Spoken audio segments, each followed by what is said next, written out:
Well, Richard Marshall is a consultant clinical psychologist who counsels war veterans, and he joins me now from Newcastle. Richard Marshall, this isn't taken lightly by the Army. Why do you think so many servicemen and women would risk life imprisonment to go absent without leave?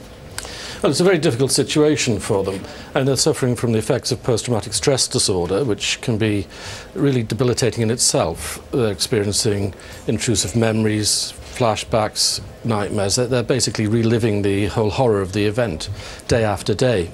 And you're saying that there isn't the facility for them to talk to people in command and say, I'm having problems, I need leave?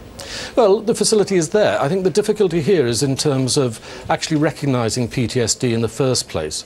If PTSD isn't recognised, then the person actually has a great deal of trouble accessing the support they might need. How do you spot the difference between a clear post-traumatic stress, a lack of training, a lack of preparation, or what perhaps an older generation might see as a pure lack of discipline?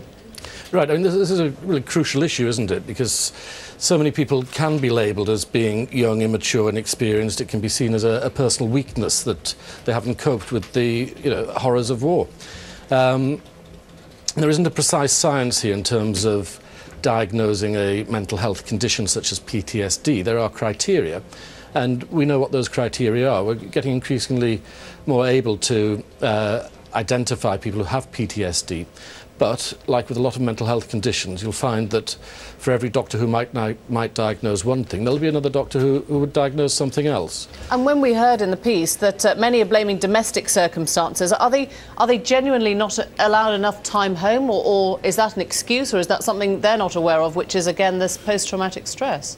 Well, I mean, a lot of people will have domestic problems throughout their lifetime, and that goes without saying. Some of the difficulties here are that there will always be associated difficulties for people who have PTSD. It does disrupt family life. It can lead to domestic problems. People might want to block out memories. That can lead to avoidance, drinking excessively, trying other ways to sort of get sleep, taking prescribed medication excessively and so on. So it's quite easy to say that there are other problems around, but it would be wrong to simply identify those as the main difficulty the individual has. Richard Marshall, many thanks for your time on News 24. Thanks for joining us. You can see more on that in Panorama tonight.